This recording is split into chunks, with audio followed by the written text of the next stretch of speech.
police academy, the Highway Patrol gave 2 weeks training on traffic laws.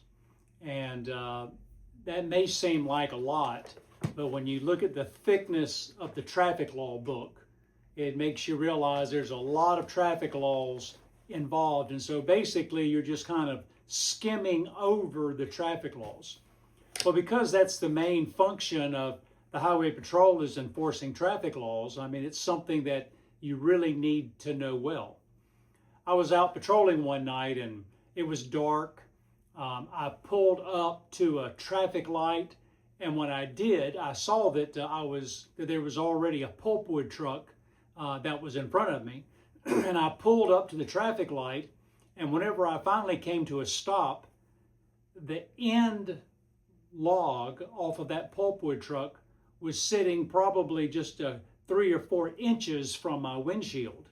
And it kind of shocked me. I did not see the logs because it was nighttime, and I actually just ran my hood right underneath them. I came very close to knocking my windshield out. Well, I realized, I said, wow, that has to be against the law. But I wasn't sure what law that they had violated. And so I called my supervisor, and I called my supervisor and I said, can you tell me, I said, he's hanging off the back about 15, 16 feet. I said, what law has he violated? And my supervisor, he paused for a little bit and he said, well, just let him go. Well, it dawned on me my supervisor didn't know either. I'd only been on just a few months, but anyway, I thought he would know such a thing, but it aggravated me. And so I sat down, I pulled over off the highway and pulled into a parking lot, and I pulled out my law book. And I started going through the law book and looking through all the different sections, and finally I found it.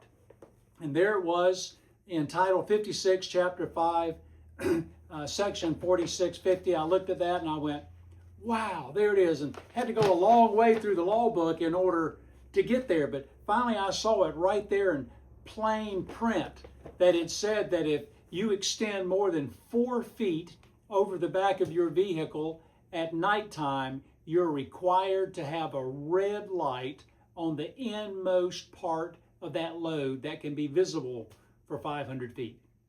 I had found it. And so over the next several months, as I was out patrolling, every time I saw a pulpwood truck at nighttime loaded, hanging off the end, I would pull them over and write them a ticket. And within probably about 6 months, I never saw another pulpwood truck without the light on the end of their load. Well, my name is Richard Coleman. I'm the pastor at Shepherd Church of the Nazarene in Lexington, South Carolina, and it's great to spend just a few moments with you today. Well, Easter has now passed. Holy Week is over. And so I want to take just a moment and talk about an experience that Jesus had right after the resurrection. There were 2 of his followers that realized that Jesus had died on the cross. They had even heard that Jesus' body was now missing. They were discouraged. They were despondent. They felt like all was lost. They just needed to go back home again. And so they just dropped their heads probably, and they started heading back to their hometown of Emmaus. As they were walking along and they were talking about their disappointment and all the things that they had heard, suddenly there was someone else that came up and was walking beside them. And in that conversation, the person said, well, what have you guys been talking about? And he said, well, you haven't heard everything happened with Jesus? And he said, well, please tell me about it. And so the 2 guys explained to him all about Jesus being a great prophet and how he had been killed, crucified, and how then his body was missing. And they said, well, we just can't believe that you must be the only one in this area that hasn't heard about all of this that has been going on. And then Jesus started talking to them. He said, well, he said, it's in my understanding that that this was the sort of thing that was supposed to happen. And so he started telling them all the things that had been prophesied in the Old Testament, how it was pretty plainly there, right in the book, that if they would have read it and understood it and been able to put it all together, that it was all foretold that the Messiah would have to go through all of these things, and then he would rise again on the third day. Well, when they got home, they invited Jesus in for a meal, and Jesus went in, and when he was there, Jesus broke the bread and he blessed it, and he prayed with them and said, whenever that happened, their eyes were opened, and they realized that stranger that they had been talking to was actually Jesus. And then the scripture tells us that their hearts burned within them as they thought about all the things that Jesus had did and his explanations of the fact that he really was the Messiah. And everything that happened was not a disruption of God's plan. It was actually a fulfillment of God's plan.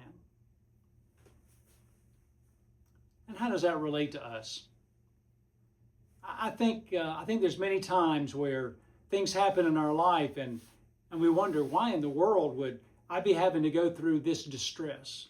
Why would I be sick or someone I love sick? Why would someone die? Why would financial problems come my way or relationship issues? And we just keep thinking all of these things are just distractions, and I wish God would just make them go away.